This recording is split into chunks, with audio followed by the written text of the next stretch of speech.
Start with the allotropic forms of phosphorus. Allotropy पढ़ी थी हमने। एलोट्रॉपी क्या चीज़ है? It is a property of any element to exist in two or more then two forms. जैसे कि for example हमने लिया है कार्बन, ठीक है। कार्बन किस फॉर्म में एग्जिस्ट कर सकता है? It can exist in the form of graphite and it can also exist in the form of diamond. हमने पढ़ा था दो, ग्रेफाइट और डायमंड। ग्रेफाइट भी क्या चीज़ है? कार्बन। डायमंड भी क्या चीज़ है? कार्बन। तो है तो कार्बन ही, लेकिन दो डिफरेंट फॉर्म्स हैं। तो इस प्रोसेस को क्या बोलते हैं? एलोट्रॉपी।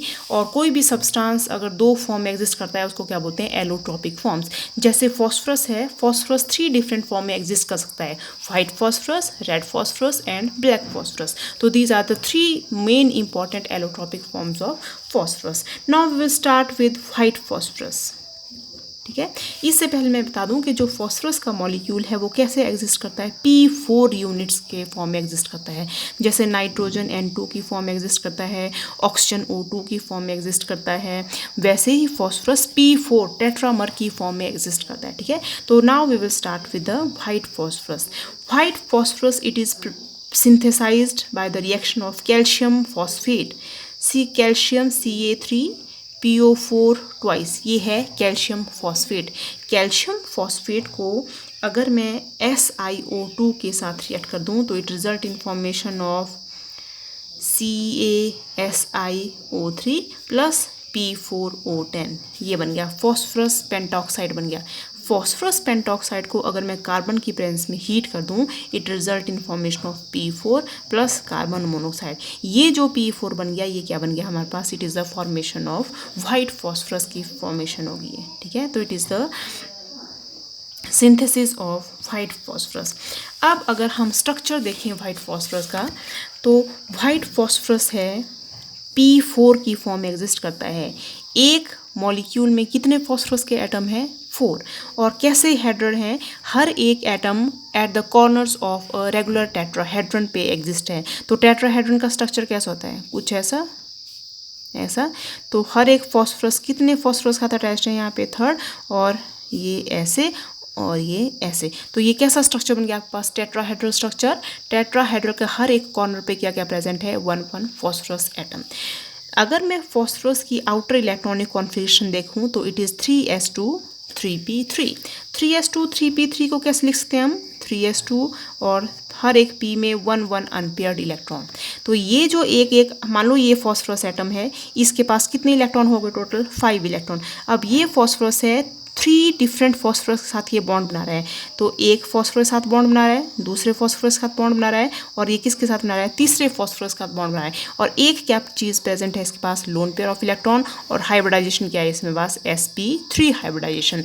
तो एक तो इसने बॉन्ड बना दिया, फॉस्फोरस के ऊपर क्या बच गया आपके पास? Lone pair of electron. Similarly इसने बनाया 3 बॉन्ड, साथ में बच गया एक लोन पेयर ऑफ इलेक्ट्रॉन। यहाँ पे भी 1 lone pair of electron and here also 1 lone pair of electron. तो this is the structure of phosphorus P4 white phosphorus molecule.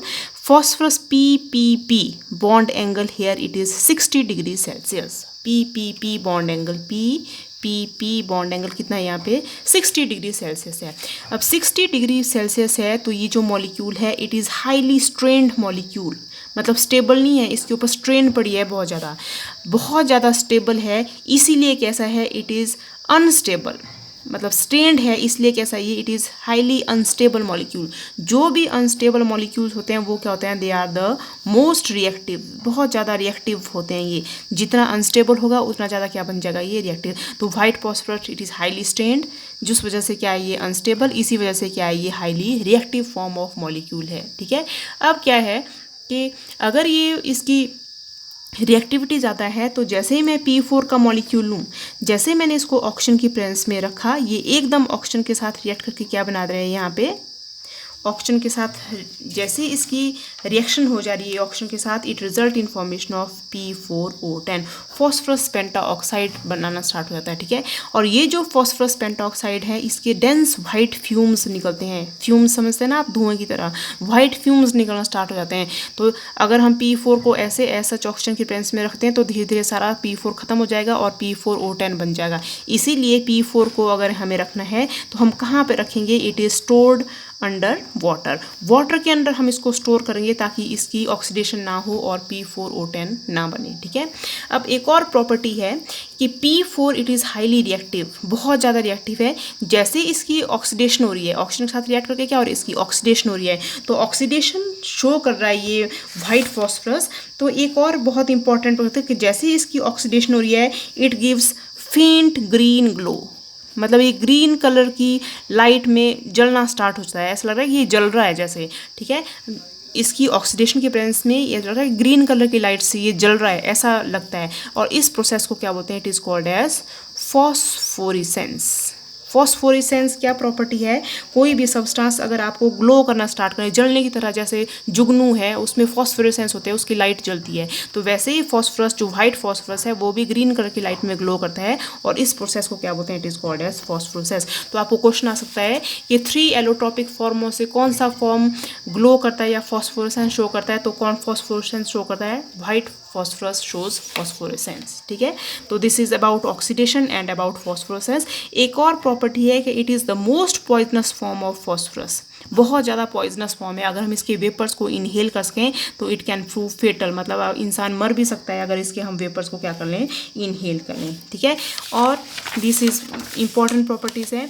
और क्या है, इसका गार्लिक लाइक ऑर्डर है, अदरक की तरह स्मेल आती है इससे, it is garlic like order.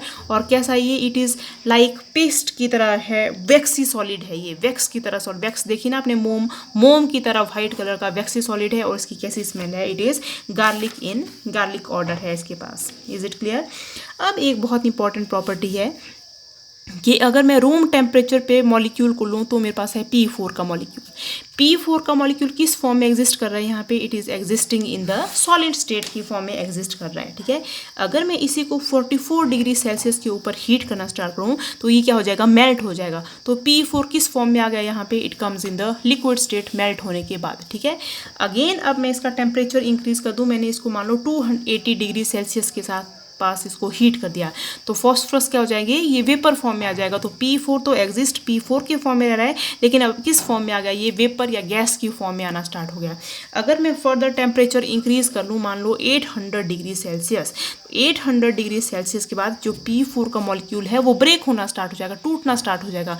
किस में टूट जाएगा, P2 मॉलिक्यूल में टूट जाएगा, लेकिन थोड़ा बहुत मुझे क्या मिलेगा साथ में, P4। तो there is mixture of P2 and P4 का मुझे क्या मिल जाएगा, यहाँ पे मिक्सचर मिल जाएगा, ठीक है।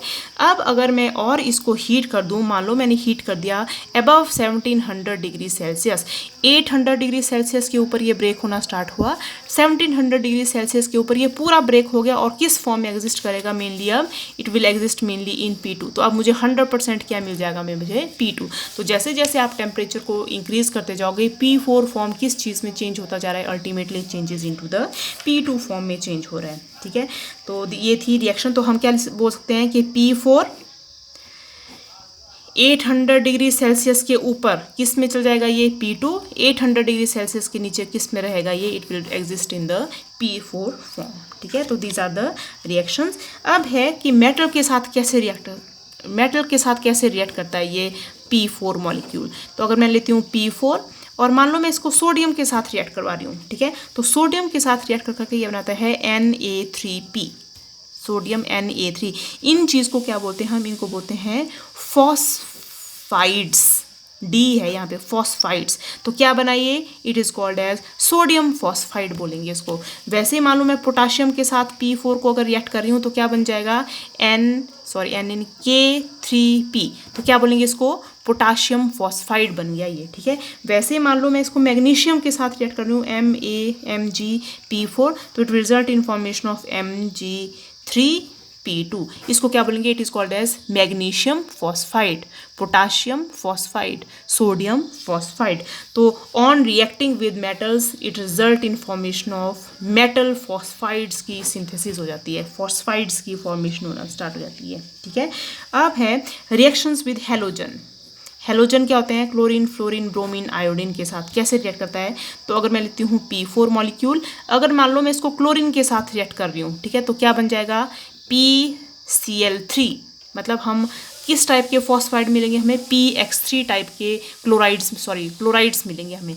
अगर मैं यहाँ पे क्लोरीन तो ले रही हूँ लेकिन मैं एक्सेस ऑफ क्लोरीन ले बहुत देर तक इसको क्लोरीन के प्रेजेंस में अगर इसको ट्रीट कर रही हूँ तो हायर क्लोराइड बन जाएगा PCl5। ये है फॉस्फरस ट्राइक्लोराइड, ये है पास फॉस्फरस पेंटाक्लोराइड। तो दो टाइप के क्लोराइड्स बनते हैं, ट्राइक्लोराइड एंड पेंटाक्लोराइड, ठीक है। अब है जो P4 का मॉलिक्यूल है, it behaves as reducing agent behave करता है। ये रिड्यूसिंग एजेंट क्या होते हैं, जो औरों को रिड्यूस करते हैं और खुद उनकी क्या हो जाती है, ऑक्सीडेशन। तो फर्स्ट रिड्यूसिंग एजेंट क्या है कि ये H2SO4 की क्या करा देता है, रिडक्शन।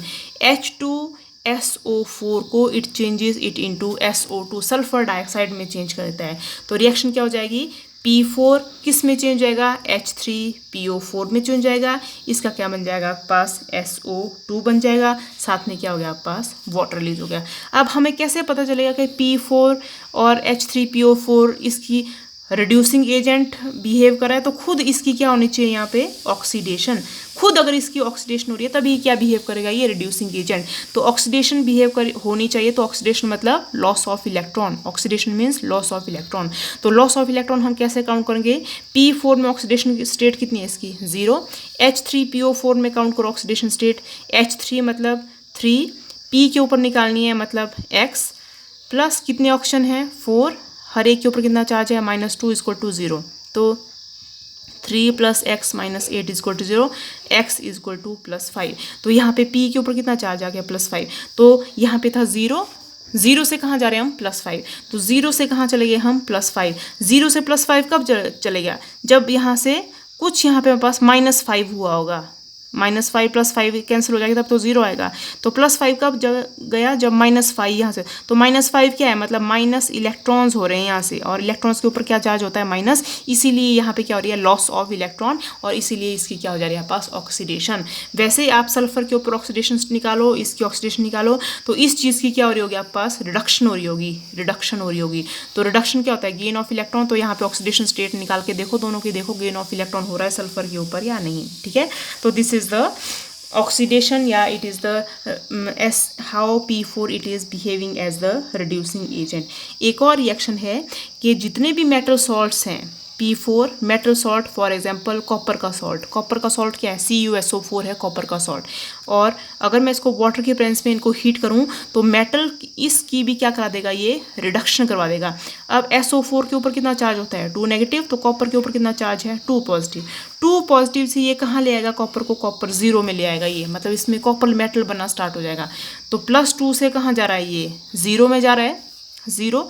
तो +2 से जा रहा है ये 0 में, +2 से 0 कब जाएगा, जब यहाँ पे -2 भी हो। तो यहाँ पे क्या हो रहा है, गेन ऑफ इलेक्ट्रॉन हो रही है यहाँ पे। तो गेन ऑफ इलेक्ट्रॉन क्या है यहाँ पे, रिडक्शन। तो P4 CuSO4 की क्या करा दे रहा है यहाँ पे, reduction. So it is behaving as reducing agent. खुद किस में चेंज हो जाएगा, ये H3PO4 में चेंज हो जाएगा, ठीक है। तो this is how it is behaving as the reducing agent, and it is a weak reducing agent, ठीक है। अब है एक और है इसकी रिएक्शन विद सल्फर के साथ कैसे रिएक्ट करता है, very important. Reaction of P4 sulphur के साथ कैसे रिएक्ट करता है, ठीक है। तो वी विल टेक P4, अगर हम इसको सल्फर के साथ रिएक्ट कर रहे हैं तो बहुत सारे नंबर ऑफ सल्फाइड बन जाएंगे। कौन कौन से, P2S3, P2S5, P4S3, P4S7, ये इतने टाइप के सल्फाइड बन जाएंगे। और इसमें से ये वाला जो सल्फाइड है कौन सा, P4S3, it is used for making strike anywhere match. ऐसी मैच स्टिक, मार्चिस ऐसी बनाएंगे जिसको कहीं पे भी स्ट्राइक करो तो ये जलना स्टार्ट हो जाएगी। तो किसकी वजह से है, due to P4S3। P4S3 is use to make strike anywhere match. कहीं पे भी उस मार्चिस को स्ट्राइक करो वो जलना स्टार्ट हो जाएगी, ठीक है। तो इट इज़ P4S3, ठीक है। तो these are the some important reactions of white phosphorus. In the next video we will study about the red and black phosphorus.